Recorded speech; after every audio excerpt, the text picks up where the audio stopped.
Coucou les petits loups et bienvenue sur cette nouvelle vidéo de l'école à la maison.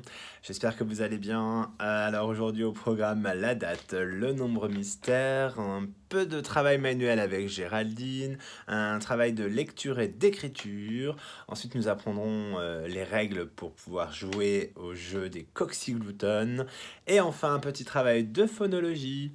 Voilà, on est parti. La date. Alors hier nous étions ce jour. Mercredi 29 avril 2020. Si hier nous étions mercredi, aujourd'hui nous sommes donc le jour après mercredi. Quel est le jour après mercredi? Très bien, c'est jeudi. Jeudi 30 avril 2020 en capitale et en attaché. On se retrouve tout de suite, prends un stylo, on va écrire la date en attaché. Donc pour écrire la date en attaché, on va commencer par écrire le nom du jour. Et aujourd'hui, nous sommes jeudi. Donc J-E-U-D-I. Le J. Alors le J, on commence par faire une petite barre oblique. On s'arrête, on descend et là on fait une boucle à l'envers. On remonte. On enchaîne avec le E, une nouvelle petite boucle. Le U, alors c'est un pont à l'envers. Et je redescends ensuite pour faire le petit arrondi pour venir attacher le D. Le D, donc c'est un cercle. On lève le crayon, on descend, on remonte, on descend. Et le point. Et on n'oublie pas non plus le point sur le J. Jeudi. Bon, 30. Un pont de côté, un deuxième pont de côté. 0. Avril. Je fais un A français aujourd'hui. Donc un cercle. Ma petite canne à l'envers. Je monte, je descends. Je tourne, je remonte. Ma petite boucle et j'ai mon V. Une nouvelle boucle pour démarrer le R. Je descends, je tourne, je remonte et je redescends sur le même trait. Et enfin ma boucle pour le L. Je n'oublie pas le point. Et enfin l'année 2020. Donc 1, 2, 1, 0. 1, 2, 1, 0. Et voilà, aujourd'hui nous sommes donc jeudi 30 avril 2020. Allez, à toi. Bon alors super, tu sais écrire la date en attaché, tu peux t'entraîner à l'écrire, bravo. La date en abrégé, du coup on ne l'a pas faite encore. Alors aujourd'hui nous sommes le 30e jour du mois d'avril. Attention, nous allons donc commencer par écrire 30 slash 04, mais oui, nous sommes le 4e mois de l'année, janvier, février, mars, avril, slash 20. Et regardez, si je reprends mon calendrier du mois d'avril, aujourd'hui c'est le dernier jour du mois d'avril. Est-ce que vous savez comment s'appelle le mois qui vient après avril? Allez, on verra ça sur la prochaine vidéo. Je vous donne juste un indice, ça commence par le son et ça finit par le son quel est ce mois? Et demain, hein, pas de vidéo, demain, c'est le premier jour de ce nouveau mois et c'est un jour férié. Donc la prochaine vidéo qu'on fera ensemble, ce sera celle de lundi. Bon, on continue de toute façon. Le nombre mystère d'hier. Je vous avais demandé de trouver quel nombre était composé de 4 pièces de 10 centimes, de 4 paquets de 10, de 4 dizaines et de 6 pièces de 1. De 6 paquets de 1, de 6 unités, on dit en mathématiques. 4 paquets de 10, 4 dizaines, et 6 unités, 6 paquets de 1. Quel est ce nombre mystère? Alors, regardez. 1, 2, 3, 4. 4 pièces de 10, 4 paquets de 10. 10 et encore 10, ça fait 20. Et encore 10, ça fait 30. Et encore 10, ça fait 40. 4 paquets de 10, c'est 40. 1, 2, 3, 4, 5, 6 pièces de 1 centime.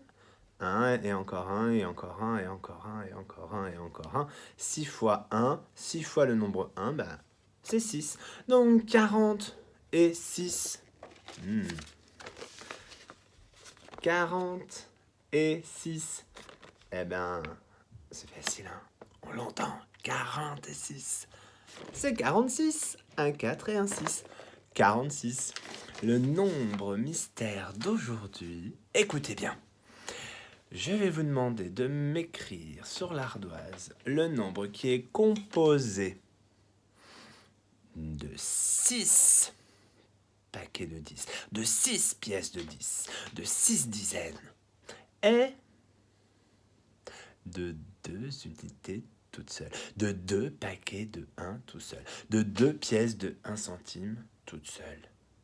6 dizaines et 2 unités toutes seules. Quel est ce nombre? À vous de jouer, de l'écrire sur l'ardoise et de dire son nom à papa et aux mamans. Bien, pour la petite activité manuelle avec Géraldine, il faudra aller voir la vidéo qu'elle vous a préparée. Je ne vous en dis pas plus, surprise. En tout cas, je suis sûr que vous serez tous magnifiques quand vous aurez fait ce qu'elle vous demande de faire. Moi, je veux voir des photos, hein. Montrez-nous ce que ça donne. Bien, petit travail d'écriture, de lecture d'abord et d'écriture. Regardez bien. Vous avez 4 phrases. Une première phrase, une deuxième phrase, une troisième phrase et une quatrième phrase. Les 2 premières phrases sont écrites en capitale et la troisième et quatrième phrase sont écrites en attaché. Bien, moi je vais vous demander de faire au moins, ça veut dire qu'on peut ici en faire plus si on veut, au moins 2 phrases. Choisir une des 2 phrases en capitale et choisir une des 2 phrases en attaché. Vous allez d'abord devoir découper les étiquettes. Voilà. Quand la phrase est écrite en capitale, vous allez devoir coller les étiquettes qui correspondent aux mots de la phrase, mais écrits en attaché. Et ensuite, écrire la phrase en attaché. D'accord? Alors, vous pouvez essayer tout seul de lire déjà quelques mots avec des sons que vous connaissez. S'il y a des choses qui sont difficiles à lire, vous n'hésitez pas à vous demander à papa et ou maman de vous aider. Donc, une phrase en capitale, la réécrire avec les étiquettes des mots écrits en attaché. Pareil ici. Donc, vous choisissez, soit vous faites les deux, c'est super, soit vous en choisissez une et c'est très bien aussi. Et l'inverse. Ici, la phrase, elle est écrite en attaché. De l'autre côté, vous allez avoir les étiquettes des mots en capitale. Vous en choisissez une, ou vous faites les deux. Vous découpez les étiquettes et vous collez les mots pour écrire la phrase, la même phrase, mais en capitale. Et ensuite, hop, vous l'écrivez ici. Vous en choisissez une des deux, ou vous faites les deux. Évidemment, vous n'êtes pas obligé de faire tout demain, parce que là, on est sur un long week-end de 3 jours. Donc, vous avez 3 jours pour faire tout ce travail. Prenez votre temps, faites ça bien. Vous pouvez demain faire, ou aujourd'hui faire une phrase, et puis demain en faire une deuxième, et samedi une troisième. Voilà, vous faites comme vous voulez. Moi, ma seule exigence, notre seule exigence, Catherine, Nicole et Géraldine, c'est que vous fassiez au moins 2 phrases, une en capitale et une en attaché. Voilà les petits loups. Maintenant, allez voir ma vidéo, la nouvelle vidéo, pour apprendre à jouer au Coxy-Glouton. Et j'espère que vous allez nous montrer aussi des magnifiques photos de vos plateaux. Je suis sûr que vous avez réalisé des choses magnifiques. Enfin, pour terminer, une petite activité juste à l'oral pour essayer de trouver des noms d'animaux de l'histoire de la coccinelle mal lunée. Donc moi, je vous donne un son et vous devez trouver le nom de l'animal qui est présent dans l'histoire de la coccinelle mal lunée. Ouvrez bien vos oreilles. Attention, le premier son c'est G. G. G, le son G. Il est fait avec la lettre G. G. Quel est cet animal dans l'histoire de la coccinelle mal lunée dont le nom commence par le son G? Ok. Maintenant, écoute bien. L'animal dans la coccinelle mal lunée dont le nom commence par le son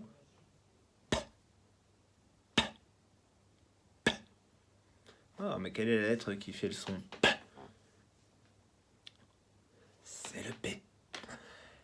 Maintenant, un animal dont le nom commence par le son F. Un animal de l'histoire de la coccinelle mal lunée, hein, évidemment. F. Quelle est la lettre qui fait le son F? Ouais, c'est le F. Bravo. Ensuite, un animal dont le son commence par le son S. S. Quelle lettre fait le son S? Le S et le C. Alors là, dans notre exemple, ce sera un animal dont le nom commence par la lettre S. Le son S. Je répète les 4 sons. G, P, F, S. À vous de jouer les petits loups. Je vous souhaite un très bon long week-end. Nous, on se retrouve lundi pour une nouvelle vidéo. Ciao les petits loups, travaillez bien.